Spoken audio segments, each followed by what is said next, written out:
안녕하세요. 알고리즘 투자자, 퀀트 금융 데이터 사이언티스트 라일라입니다. 금요일 장 마감 이후 무디스에서 미국의 신용등급을 강등한다는 뉴스가 나왔습니다. 금요일 실전 투자일지 영상에서는 제가 그 사실을 보지 못한 채 영상을 촬영했는데요.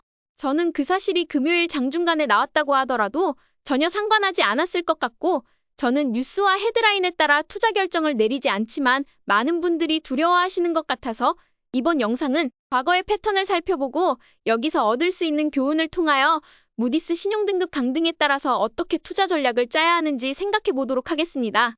무디스는 장마감 뒤에 이 발표를 진행하였고, 그 뒤로 기자들이 이 소식을 쏟아내기 시작했고, 미국 신용등급에 대한 무디스의 판단이 여러 언론을 통해 빠르게 확산됐습니다. 오늘 아침에는 재무장관 스캇 베슨가 후행지표라며 시장을 진정시키려는 듯한 발언을 했는데요. 사실 이런 이슈로 너무 겁을 먹으면 주식 투자의 본질을 놓치게 되는 겁니다. 주식의 본질은 결국 좋은 기업, 실적이 탄탄한 기업을 발굴해서 하락장을 견디고 그 안에서 가장 먼저 상승 전환하는 주식을 매수해서 오랫동안 보유하는 것입니다. 이게 바로 모멘텀 투자의 핵심이라고 저는 생각합니다. 제 영상을 보시는 분들은 추세 추종이나 모멘텀 투자를 잘해보고 싶어서 보신다고 생각합니다. 그렇기 때문에 이런 분들이라면 상승 추세가 끝났다는 명확한 신호가 나오기 전까지는 괜한 공포에 흔들릴 필요가 없습니다. 하지만 많은 분들이 지금 두려워하고 계실 것 같기 때문에 과거 신용등급 강등 사례를 함께 보면서 어떤 패턴이 반복됐는지, 그리고 지금과 비슷한 하락장 사례를 살펴보고 어떤 교훈을 얻을 수 있고 투자자들이 어떤 시나리오를 준비해야 하는지 저의 생각을 공유드리겠습니다. 지금쯤이면 많은 분들이 이미 과거 기사나 차트를 찾아보셨을 수도 있는데요. 다시 한번 정리해보자면 2011년에는 S&P에서 금요일 장 마감 직후 미국의 신용등급을 강등 발표했고, 그 다음 월요일에 시장은 큰 폭으로 하락했습니다. 하지만 당시엔 하락 추세가 얼마 되지 않았던 시작 단계였기 때문에 그런 급락이 더욱 가속화됐다고 볼 수 있습니다. 올해 3월에 관세 이슈로 급락이 나왔을 때와 매우 비슷한 흐름이라고 볼 수도 있습니다. 하락 추세 초기 단계에서는 악재가 쏟아져 나오면서 저점을 형성하기 전까지 끝이 보이지 않는 하락이 이어지곤 합니다. 2011년에도 마찬가지였고 8월부터 10월에 저점을 형성할 때까지 횡보를 이어갔습니다.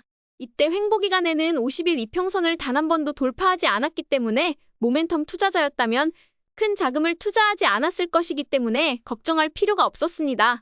그 뒤로 시장은 3개월간의 조정을 끝내고 50일 이평선 돌파를 계속해서 시도하면서 2012년 초에는 다시 상승 추세로 돌아서면서 많은 투자자들이 수익을 볼 수 있었습니다. 당시에는 신용등급 강등이라는 이슈가 처음이라 시장이 굉장히 예민하게 반응했고 사람들의 불안도 컸습니다. 그렇지만 역시나 장기 투자자였다면 그때 투자를 진행한 것이 옳았고, 모멘텀 투자자들은 횡보의 기간 동안 현금을 가지고 주도주의 등장을 기다렸다면 큰 수익을 얻었을 것이라고 생각합니다. 그리고 2012년 주도주는 단연 애플이었고 2011년 시장의 하락에도 200일 이동평균선을 굳건히 버티면서 주도주의 면모를 보여준 뒤에 2012년에 무시무시한 상승을 보여줬습니다. 그리고 2년 전인 2023년에는 피치에서 미국의 신용등급을 하향 조정했습니다. 발표는 화요일에 있었고 다음날 S&P 500은 큰 폭으로 떨어지진 않았지만 약 3달 동안 조정 국면이 이어졌습니다. 하지만 그 조정의 끝에는 굉장한 상승이 기다리고 있었습니다. 엔비디아 같은 종목들은 그 이후 폭발적인 주가 상승을 보였고 결과적으로는 투자자들에게 굉장한 수익을 안겨준 해였습니다. 당시에도 신용등급 하향이 악재였지만 2023년 초부터 너무 많이 오른 상태였기 때문에 자연스러운 숨 고르기가 필요했던 시점이었습니다. 그래서 그 조정은 오히려 이후 상승을 위한 준비 구간이었다고도 볼 수 있습니다. 지금 상황은 2011년처럼 큰 하락의 시작 단계에 있는 것도 아니고 2023년처럼 상승 추세가 오래된 상태에서 조정을 받는 것도 아닙니다. 오히려 상승 추세가 이제 막 시작된 지 한 달 정도 된 아주 초기 구간이라고 생각합니다. 그렇기 때문에 이번 신용등급 강등 이슈는 하락을 유발하기보다는 상승 도중 잠시 쉬어가는 패턴에 더 가까울 가능성이 높습니다. 이제 상승 추세를 시작한 뒤 잠시 쉬어갈 때 시장이 어떻게 반응했는지와 그 시점의 주도주들의 반응을 살펴보도록 하겠습니다.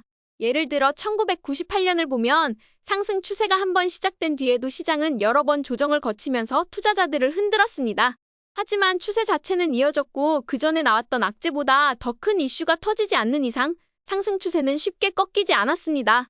1998년에도 200일 이동평균선을 한번 돌파한 이후 단기 이동평균선 근처까지 내려왔다가 다시 상승하는 흐름이 반복됐고 거의 1년 가까이 상승세를 이어갔습니다.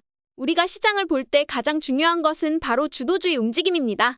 예를 들어 1990년 인터넷 사이클과 시장을 이끌었던 최고의 인터넷 하드웨어 주식 시스코가 시장이 상승 추세를 시작한 뒤에 얼마나 잘 버텨줬는지를 보면 주도주가 꺾이기 전까지는 시장이 끝났다고 보기는 어렵습니다. 이번 장에서도 주도주는 이미 나왔습니다. 팔란티어, 넷플릭스, 비트코인 관련 자산, 그리고 반도체와 테슬라까지 다시 움직이기 시작했죠.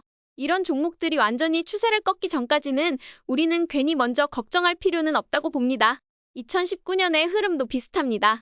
당시엔 첫 번째 관세 전쟁으로 마지막 급락이 나오고 나서 상승 추세가 시작됐지만 중간중간 시장은 투자자들을 수차례 흔들었습니다.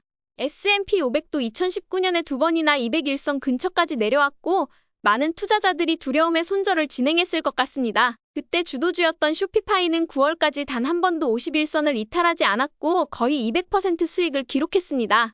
S&P 500은 200일 선을 두 차례나 붕괴했지만 주도주는 끄떡도 없었던 시장의 특징을 다시 한번 확인할 수 있습니다. 2020년 코로나 이후에는 모두가 아는 V자 반등이 나왔죠. 그 이후 계속 오른 것처럼 보이지만 중간중간 3%, 4%씩 급락이 나왔고 이때 매도 버튼을 누른 분들이 많았을 겁니다. 하락장을 한번 겪은 주식은 그 하락장을 만든 뉴스보다 10배는 더 나쁜 이슈가 나오지 않으면 다시 그만큼 떨어지기 어렵습니다. 그런 큰 하락을 만드는 경우는 갑자기 연준이 금리 인상을 진행하거나 2008년 금융위기처럼 아주 심각한 위기뿐인데 지금은 그런 징조는 보이지 않습니다.